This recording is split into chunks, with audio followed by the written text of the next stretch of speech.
All right, everybody, it's the Jerry Metcalf podcast where top real estate agents tell how they do it. And today we have Bill Fandel. He's from the Telluride office in Sotheby's International Realty. He is one of the top luxury real estate agents in the world. He's been recognized by the Wall Street Journal. He's been recognized by the LA Times. He's a frequent guest on the global networking, oh my gosh, I'm forgetting what I'm saying, but on the global networking event for Sotheby's International Realty. He's been named number 13 in Colorado. He's been named top 38 in the country. I mean, the awards and recognitions go on and on for this guy. So really excited to talk to you today, Bill, and tell us a little bit about how you got into the business in the first place. Well, nice to be here with you, Jerry. I feel fortunate to join the ranks of the people you've hosted here already and the host yourself. So how did I get started in the business? Well, I grew up in New England. I'm based in Telluride, Colorado, but I grew up in New England where I was raised and went to school, and always had a natural curiosity about real estate. And I was a upper middle class kid, and surrounded by these grand old estates in the outlying areas of the town I grew up in. And I think that was a real point of curiosity for me. But in terms of how I actually entered the business, when I was in Telluride, one of the first real jobs I had, I got a job answering phones at a real estate office, very humble beginnings. But it got my foot in the door and gave me an appreciation what the industry looked like.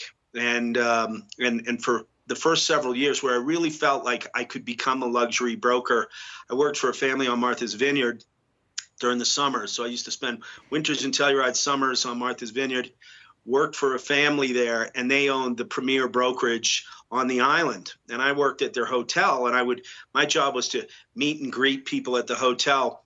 And I would they would ask about real estate, and I would sashay them right over to the real estate office.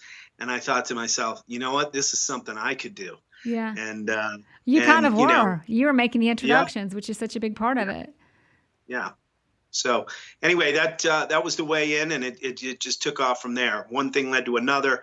Marketing led to sales led to, listings, et cetera, et cetera.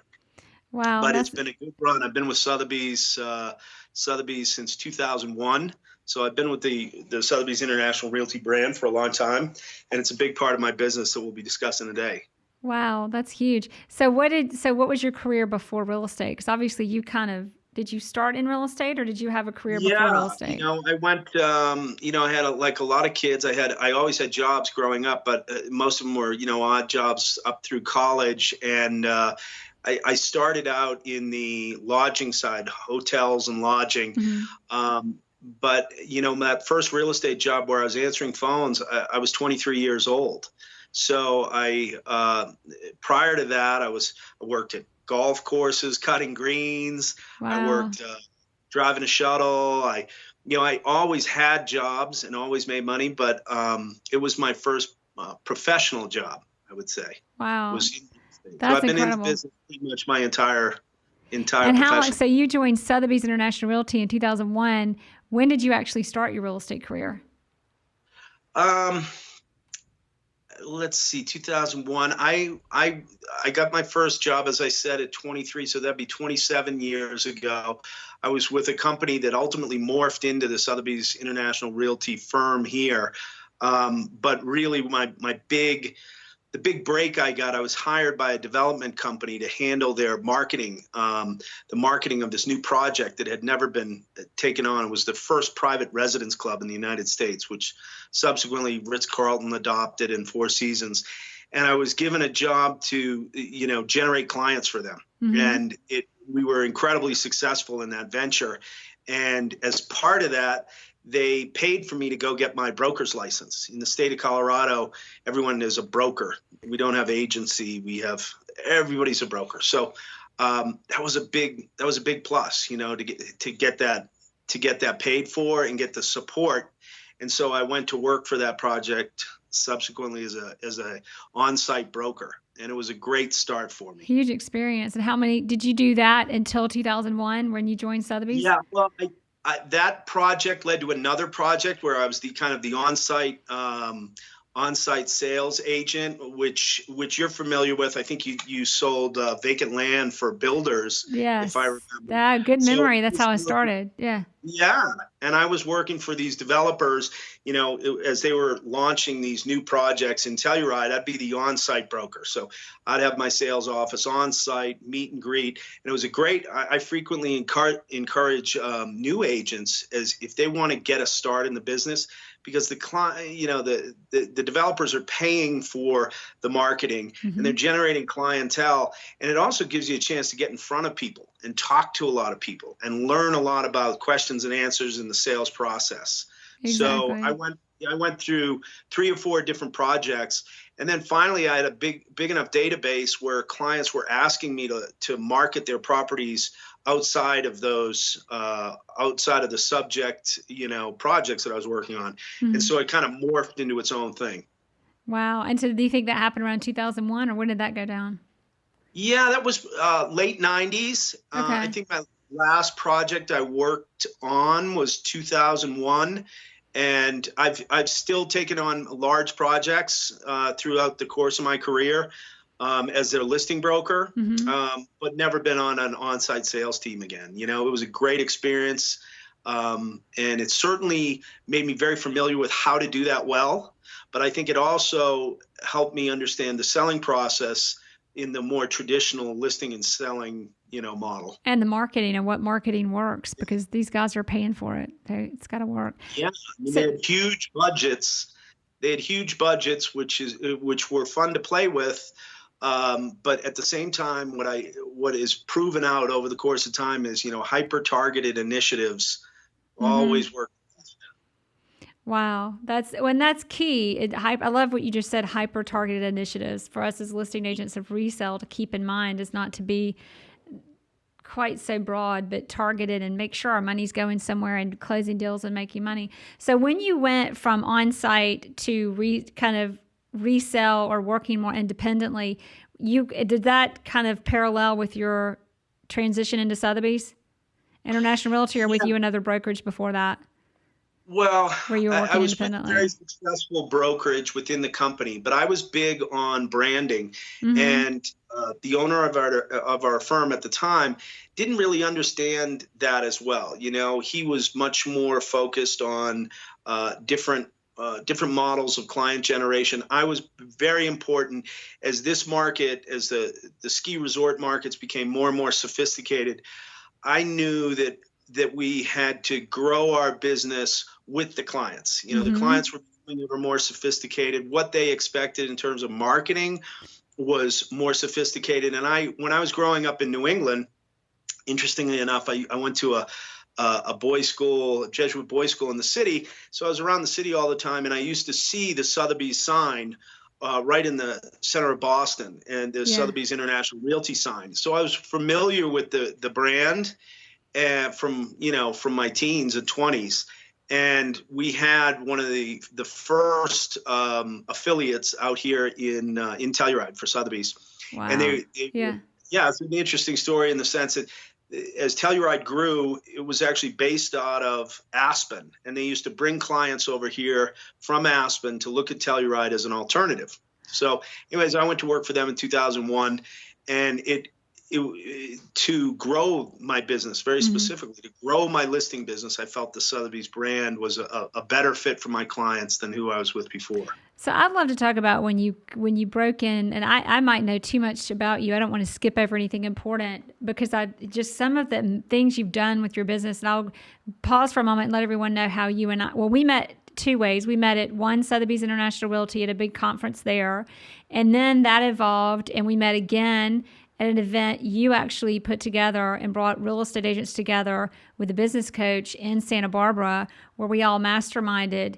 And just incredible. And then we had tours of Ellen DeGeneres' house, another beautiful home in Santa Barbara listed. The first one was listed for $49 million, another beautiful home with a view and a pool on the market for $29 million. You took us around and showed us estates, but really digging deep and into the Sotheby's brand. But that's how we met. But I want to go kind of a little bit before that. When you went into Sotheby's, I'd like to hear about we've talked about how you were in Telluride, you're in the market, but you were a little bit isolated there.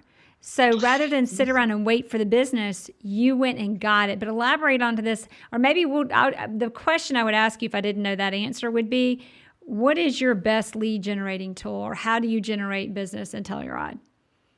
Well, that's a good segue, because for those listening who don't know where Telluride is, it's an isolated ski resort. It's very dramatic setting, but it's, even today, after it's evolved, it still is over 40 miles from the nearest stoplight. So it's isolated in the San Juan Mountains southwest of Aspen, and it's known. It kind of grew as a ski resort and has become a year-round resort. Very small, very high-end place. So I came here in my 20s.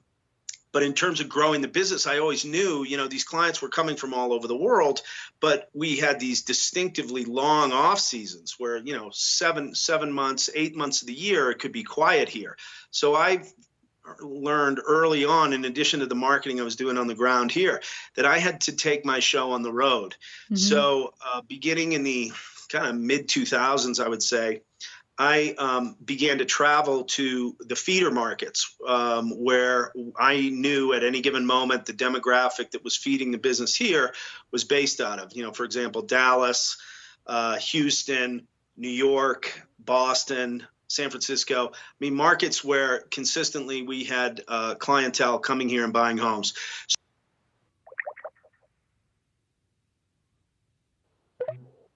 My own road show where I went to each of these locations. I would contact the managing broker in advance of my arrival, and I would go and make presentations at the Sotheby's offices during their sales meetings on Telluride. Mm-hmm. And it was a way to not only make my own name synonymous with the Sotheby's international brand, but also with Telluride in terms of a location.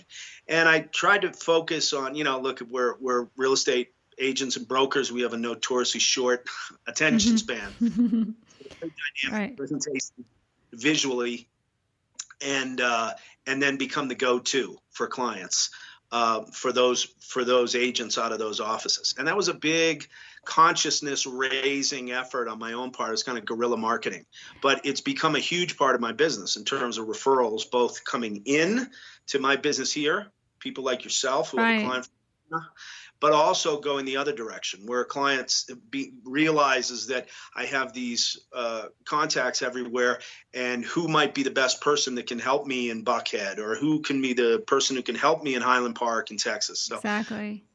That was a big part of the business. That's huge. I mean, but when you listen, the effort and time it took to go and travel around the country to do that's huge. But on the flip side of that, it's like, don't sit around and wait for it to come to you. And there's so many different things that you can do.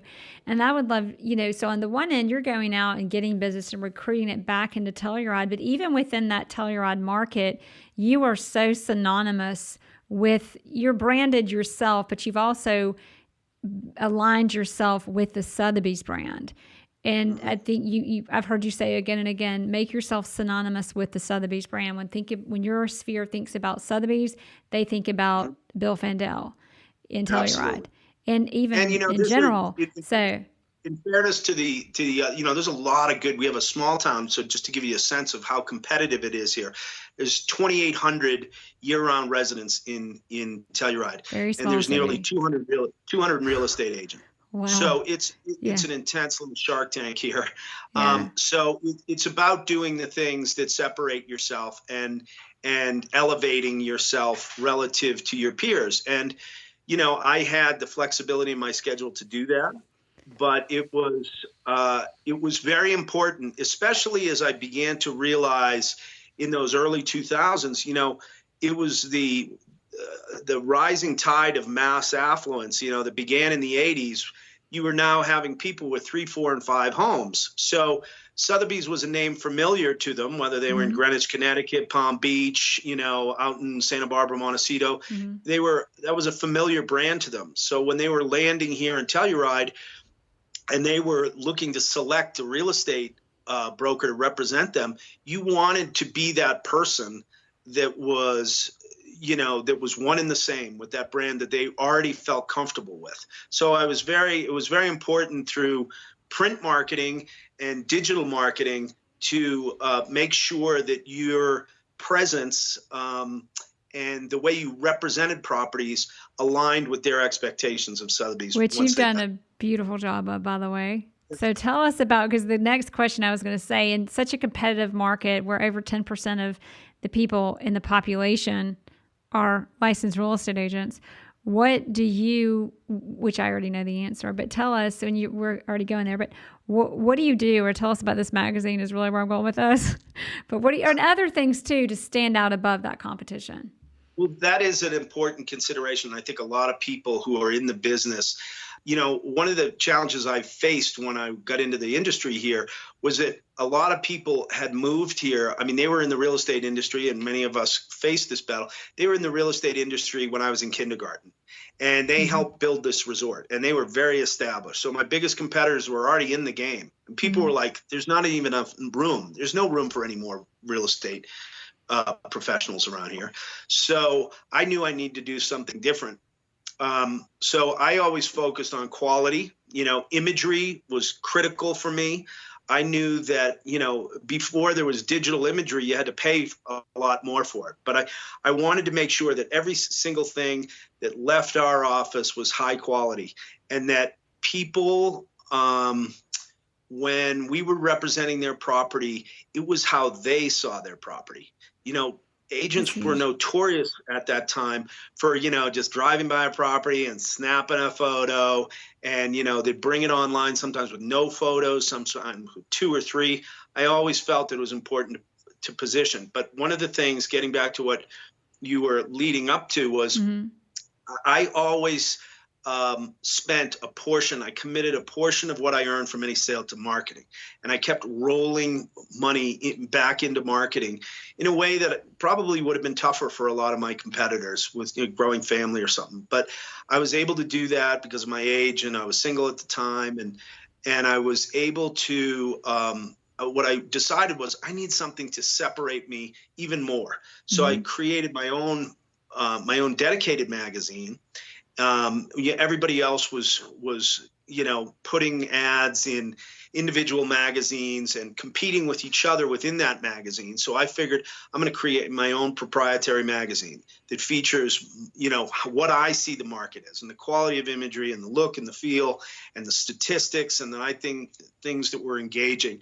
And so I would say I'm probably on maybe the 25th volume of that magazine. But what I did was create a multi-page. It's now up to about 52 pages, and I distributed it as an insert within the local newspaper, as opposed to a lot of places where people began pulling away from print. I leaned into it, created this magazine, put it as an insert every Friday and Saturday in our paper, and it was a takeaway. And I mean, it was much to the chagrin. My competitors hated it. They still hate it. I love to hear you talk about it. And it's awesome. People literally will walk into our office and say, I want to be in this magazine. You don't know me. I own this big house. I would like to be in this magazine of yours. So it became a lead generation source. It became a branding, a statement of our brand. And it really did make it very difficult for a lot of my competitors to be recognized with Sotheby's in the same with the same level of effectiveness as I've been able to. That's huge. That's huge. And so how many years have you been what year did you start that magazine? Yeah, I would say it was probably 12, 13 years ago. As I said, we're at 25 volumes. So I print anywhere between 30 and 50,000 of those twice annually. So somewhere between 60 and 100,000 of those go in as either inserts to the paper off racks in front of our office, or direct mail to agents or clients. And then we have a digital version that we post on, social media. But it's been particularly powerful. And, I think you need to look for those opportunities, I think, in your business where you can own a space, where you own the vehicle in which people get that information. And, candidly, I refer to it as kind of an arms race. I don't need to compete with the 200. There's only 5 or 6 people who are going to even hope to compete with me in terms of that expense. So then they have to be motivated to do it. And well, it's not just an expense; it's a time and effort and creativity and process. And it's a passion. Well, Ellen Williamson, who's here in the office, she's my marketing director. She does an incredible job with that.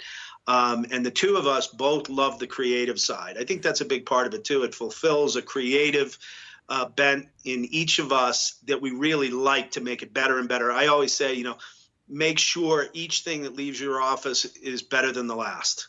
Exactly. So you really want things to look good, Exactly. Yeah.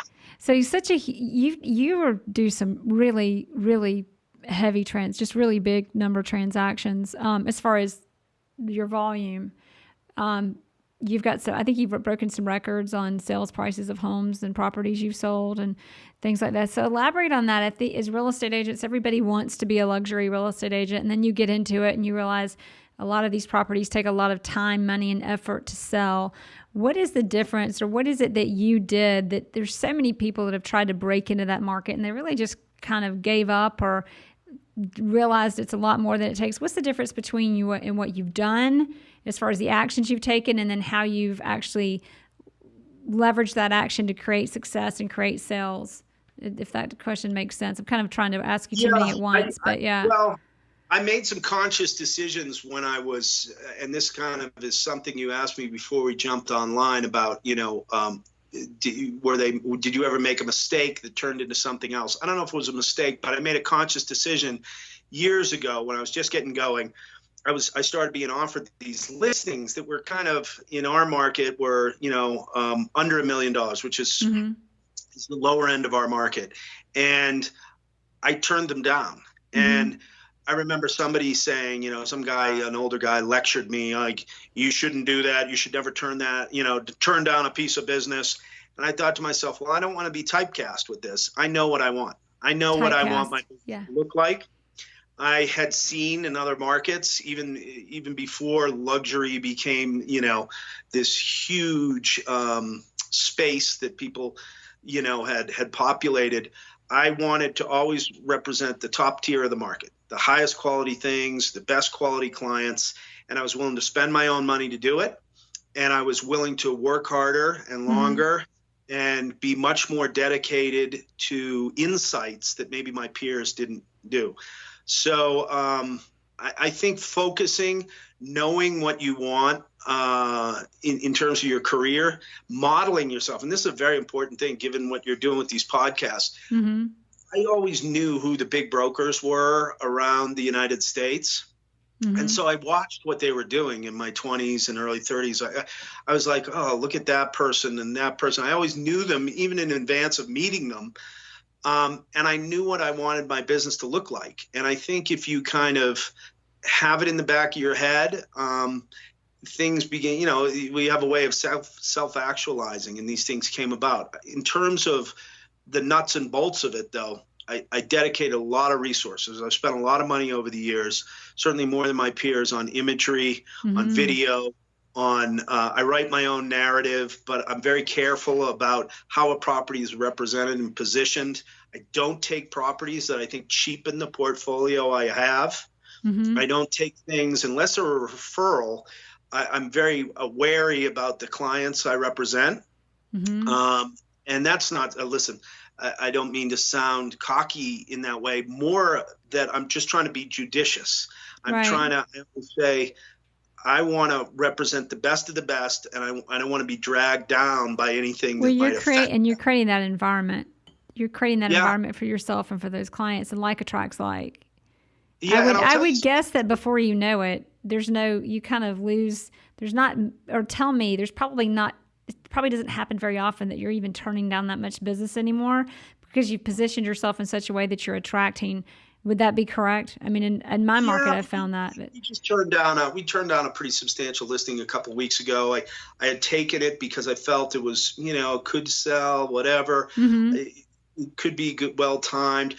We went up. I met with the photographers. We shot it. I discussed it with my team here, and the conclusion was, you know what? that just really doesn't fit Mm-hmm. who I am or who we are. And we turned it down. And, you know, the seller was disappointed and went and listed it with one of our competitors, but I was okay with it because it just didn't fit right with kind of the profile business we've always adhered to. Mm-hmm. I always say I'd rather do less business with great people than more business with bad people. And that's a conscious decision, you know, because I think you end up, those clients that you choose to align yourself with end up, their friends become referrals. And if you're not, Exactly. and you get some sort of toxic personality You're exactly right. Well, the there, time that they take from your valuable clients. yeah. You know, I'll never forget, I'm sure you get the telemarketing calls, and somebody said to me, Tom, what if your name came up every time somebody Googled Atlanta real estate and you got all the calls? I said, that would be a disservice to my clients. That's not what that would just be a disservice, because we don't want them all. We want the good ones and the best ones, and the ones that we deliver value to, from like you talked into earlier. What is our expertise? What do we specialize in? What market do we own? Where do we really offer value? And those people start coming to us when we provide that value. The phone's ringing, as opposed to creating this model where we all have to think we have to chase down business every day, which that magazine has really done that for you as well. Well, yeah, again, getting back to that magazine, that was really something that has set us apart, and we have done again and again, consistently, always trying to refine it.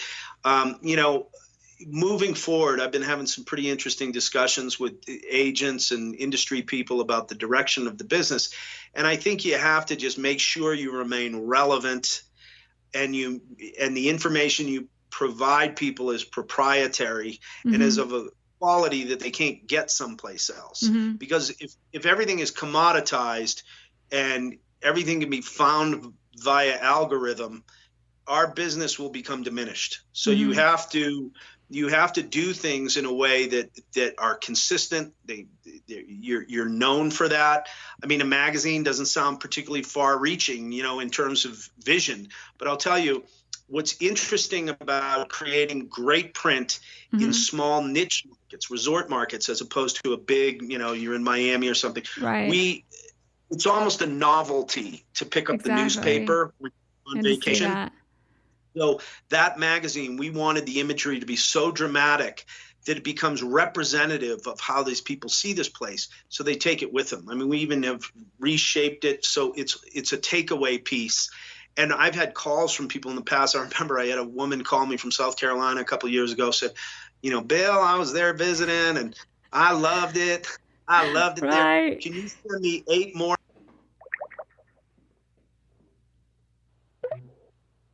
So she asked, you know, can you send me 8 more of those magazines? They were so beautiful, the images. I've given them to all my friends because it seems to really tell the story of that place we visited. Yeah. And, you know, we live in a particularly dramatic setting, but it was, it told me the story. It you know, kind of reaffirmed what we've heard many times, which is that even in a world where people are moving more and more towards digital media, there's a place for print. Well, and to me, it makes the things that they can touch and feel that much more valuable, because there's so much in media that if you've got the key print items that tell a story and that kind of are nostalgic like yours, it's actually more valuable. So something else I always think about the story you told me. I find, and maybe it maybe not in the Atlanta market often, we're in a market where the average sales price is $240,000. Now in Buckhead, it's more like $1 million. In Brookhaven, it's more like $500,000. But those are the 2 top selling markets in where we live. So I find that sometimes I'll call an agent, or an agent will call, and you're like, "Hey, what's the list price on that?" And they're like, "Well, it's $3,900,000." Like, they kind of ask me what the list price is, and it's like, what? Like, you gave the greatest story. If you can remember it, we didn't talk about this, but you were talking about when you were working, I think it was in Martha's Vineyard.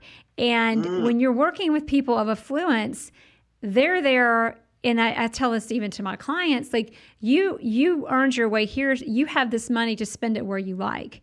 And people want to know the price, and you don't need to be afraid of it. But I'm not articulating this story, but do you remember? I want you to share that story with us because it's such a message just for agents selling properties. Yeah. I remember it well. So, the background was I worked at this Relais and Chateau Hotel, the Charlotte Inn and Martha's Vineyard in Edgartown. It was an amazing place. And again, I grew up a middle-class kid, upper middle class. And this was a place, where room rates were $1,000 a night in the late 80s. I mean, it was way beyond the pale. And, it gave me a comfort level dealing with a clientele that I was always maybe a bit intimidated by. But the seller pulled me aside one day. I remember I got a phone call. Somebody called in, and I happened to be behind the front desk, and I picked up, and they wanted to stay in the finest suite in the whole property. It was above this coach house, this beautiful coach house at the back of the property, and it was already over $1,000 a night back then. And the gentleman, I remember, he was from Cincinnati, I believe, and he said, "Well, I'm interested in booking that next year. I'd like to stay there for 3 weeks." And I was like, that's really expensive. I mean, I was like fumbling, I was intimidated by even telling him what the cost was. And I remember I kind of navigated the call and took down his info and said we'd get back to him. And I hung up the phone. And the owner, who's a remarkable guy and taught me so many timeless lessons like this, called me over to his desk and said, "Bill, sit down." He said, "I was listening to you on the call," and he said, "I could hear that you were hesitating, telling that gentleman about the cost." And I said, "Yeah, I mean, it was really expensive." And he said, Let me tell you something. He goes, "Never mess around when discussing what something costs, whether it's $10 or $10 million. The people who are interested in it are going to be comfortable with that. They know what this stuff costs, and you're not going to scare them off if they have the appetite and the resources for that." And I was like, wow, that's okay. So I just started practicing it. Somebody call, "Oh, what's that cost? What's that painting cost in our gallery?" "Oh, that's $20,000. Both my parents would be rolling in their grave now hearing these conversations because that's not how we grew up, and I've used it many times since. Throughout the course of time, somebody calls me and says, "Okay, what's that house cost?" That house is listed for $29 million. And I don't mess around with it. I don't And I think it's a really powerful thing. And same thing with discussing what to make an offer. I remember the first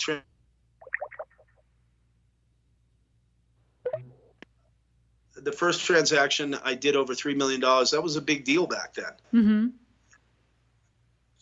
You're good. You're near. Okay, you can hear me? Yeah. Start over with, I remember the first deal I did over three. Yeah. Yeah, I can remember the first transaction I did over $3 million, which was a big deal. I think I was probably 30 years old, and I was having the conversation out on the hood of my car. I had some paper there, and we were making some notes, and this guy said, "Okay, well, I want to make an offer. What do you think I should offer?" And the place was listed for 3.5, and I was like, "I think you should offer 3.1." And he said, "Okay, full speed ahead." And I had to kind of fake it till I made it because I was intimidated by that figure. I was dealing with lesser price things up until that point. So it's been a great lesson for me in my career. Don't mess around. Tell people what things cost. Don't just what they're looking for from us is candor. And exactly. So well said. Coming to you for advice. Tell me what this, what do I do here? And so if we beat the bush, we do them a disservice. Well, I was going to say so much of our value is in how we present the property, and it's fun to watch. It's fun, and sometimes it's just all telling when you're showing properties and just watching the different real estate agents and how they present it. And I find that the really successful real estate agents, it's fun to talk, they enjoy talking about the price. The numbers are fun to talk about. And the ones that you can tell it's their first or second, and they start getting a lot of questions about the comps and the other houses. And then it's kind of like, and they start repeating themselves and saying the same thing. And they don't really have an explanation. And it's like, no, this is a one of a kind special property. It is what it is. And it's they're happy to be where they are in life to be able to make that purchase. And that's how it should be presented and handled, as opposed to the opposite. Because now, as the buyer's agent, I've got you under my thumb and we're going to have fun getting a good deal. So, yep. And I also think, clients sense that hesitancy just as they sense desperation.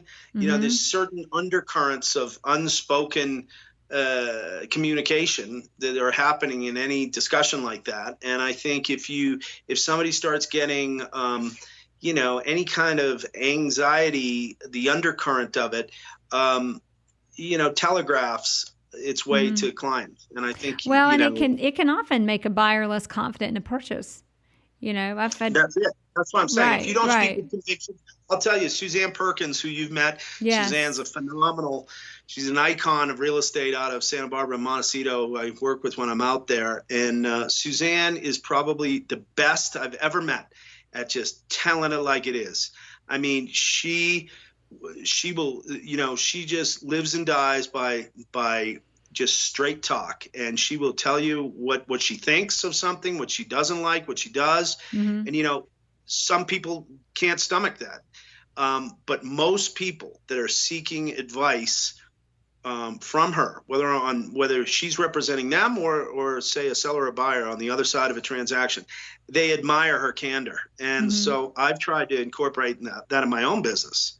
And just because I really believe it's what the clients, in a world where there's more and more and more information online that they can research and gather before they discuss, what do we really bring to the table? We bring insight, expertise, background knowledge that they're unaware of, negotiating skills. And if you don't present those in a very forthright manner, the client isn't getting what they're looking for.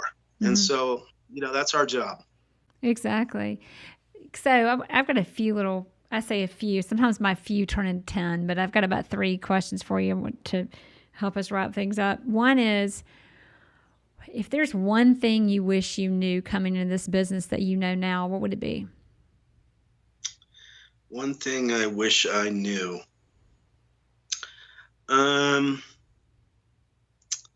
I think, that's an interesting question. I think I probably wouldn't worry as much about what some people thought, what some of my peers thought. I used to worry more about making waves or doing this.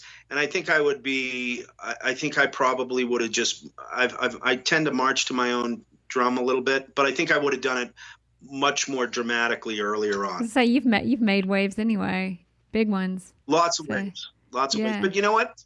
Listen, I think if you're, it means you're doing things. It means you're having effect. It means you're stirring up the debate around things. But I think I think I tried to please a lot of people, and I once I let go of that, I think I did a better job serving myself and my clients. So on the topic of making waves, what's a good wave story? What's one of your favorite or biggest waves you've made in the business? Ooh, well, I'll tell you. I remember securing this first very large listing for the Telluride area from somebody who had been very established, and I was kind of just coming on the scene, and I went and I interviewed against all these very established agents who'd been in the business longer than I. And, I spend a lot of time on the macro issues, meaning the economy, what's going on in market, feeder markets, bellwether markets. And I won over this guy who was a very established guy in this region, and he gave me a chance. And I got this listing that people thought was, I think it was listed for $14 million at the time. And it had been featured on The View as the best view in America and all this. Anyway, everybody was like, oh, the kid's never going to sell this, blah, blah, blah. And I brought in my own buyer, and he paid $12 million for a two-week cash close at a time where that just wasn't happening. That's and awesome. I think it was a good story in the sense that I followed my gut on that because I really believed that it could sell. It just needed to be introduced to the right people. And that made a lot of waves. I've taken some contrarian positions on some things in the towns, in town government and town policy that maybe didn't make me popular at the time, but have proved right. Land use stuff. Mm-hmm. So, I think that those are things. I think you just gotta, stick to your guns on some things. Well, that's that a if you basic. really, Yeah. Don't be afraid of it. Don't be afraid to do the big stuff and the big really ideas. believe in it. Yeah, and you make waves every time you sell something that people say can't be sold. I How love fun that. is that? Yeah. That to me is like my favorite thing. What's your biggest aha? Maybe it was selling some of that stuff, but what's been your biggest aha about this business coming into it? I say coming into it, I mean over your career. Well, that all things considered, no matter what level people are, it remains a highly emotional business. A man or woman who's incredibly sophisticated and hyper analytical in different areas of their life, and when it comes to real estate, it can remain a very emotional thing. Your home, residential real estate, yeah. Yeah, residential real estate. I mean, or not only that it's just your home. Frequently, because these are primarily, 90% of the things I handle are second, third, fourth homes, but that you have to tell somebody it's okay to make that decision sometimes. Mm-hmm. Like they've got the money, the timing is good, everything, and you have to say, hey, listen, these are the fruits of labor. What did you spend working for? Exactly. This seems like something you like. Do you want to? If you want it and you like it, let's make it happen. Exactly. And I think a lot of people get scared of that. I think a lot of people get scared of being very candid with their clients. But that's what they need. That's what they're paying us for. Yeah. Go ahead. I think I spend a lot of time researching clients before I meet them. Even if I'm on the other side of it, I try to really understand if someone's a corporate attorney or somebody's a international tax attorney or if they're a trader. I try to understand what industry they're in, so I have a good sense of how they might negotiate. Mm-hmm. It's certainly knowing a lot about them, their background, their kids, has helped me a great deal in terms of winning listings, but also in the sales process of what might be their hot buttons, what might be, their drop dead point. Mm-hmm. Negotiating style. Look, at everybody that you interviewed for this show is really accomplished. Many of them far more accomplished than I. But I think that what we do share is that passion for the industry, and the natural curiosity around the people who are in it. Mm-hmm. I think another thing that I found in this biz is that people are, in our market, everybody's a success story. Everybody's been good at something, whether, somewhere in their life they've made great decisions. Maybe their grandfather made great decisions, but they have, they experience life at a high level of success, and it's fun to hear those stories and be part of it, So somebody drops you in Telluride, or maybe we'll even make a new market, New York City. Answer this however you want. You don't know a soul. You don't know the market.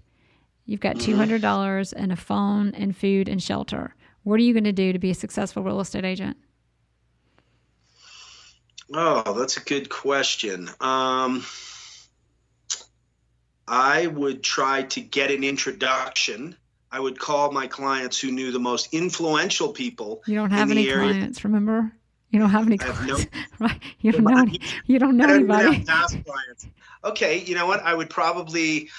I'm not a drinker, so my $200 would go pretty far. But I would probably go belly up at the best restaurant and club, and start getting to know people, and finding out a little bit about them, or. I loved what you did to get yourself going, host people.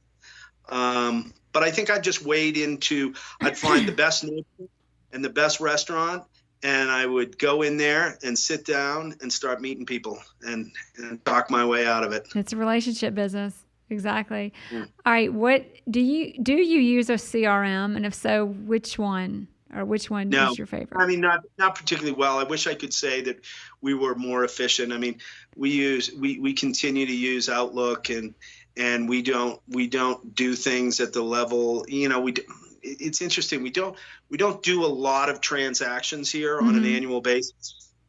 So we have like a pretty good understanding of who our clients are, what our database. Say we have 3,500 people in our database.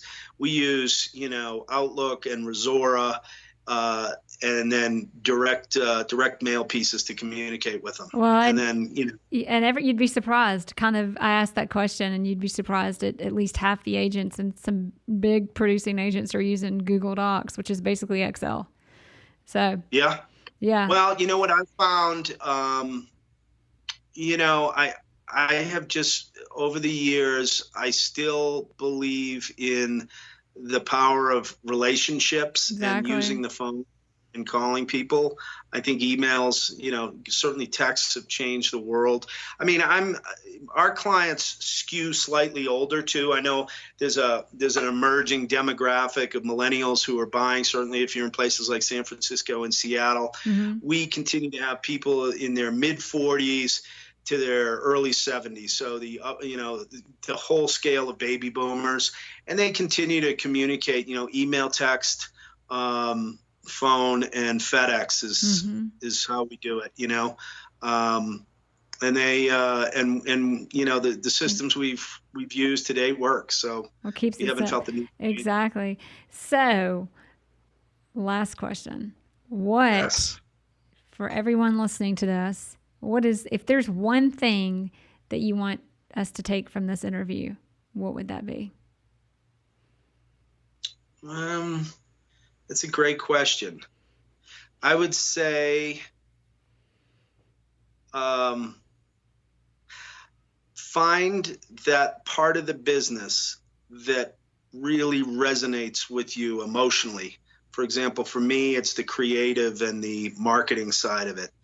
And play to your strengths and hire to your weaknesses. Play to your strengths and hire to your weaknesses. Love that. Yeah. I would say that's it. I'm never going to get any awards for math or physics, but I do for creativity and relationships.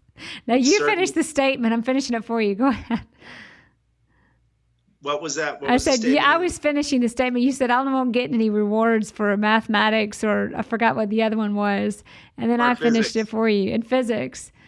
And then I said, but you would for relationship building and creativity. Yeah. Well, that's it. And don't get out in the world and go meet people. Sitting on the end of the dock waiting for a fish to come swim up to your line is not the future of this business. And it's certainly not. It's going to make you highly replaceable in a world where technology is shifting underneath our feet. Awesome. So well said. Bill, thank you so much. It's been awesome having you. Great to talk to you, Jerry. Talk to you soon. I appreciate it. And looking forward to seeing you soon. And best to everybody out there. See you soon.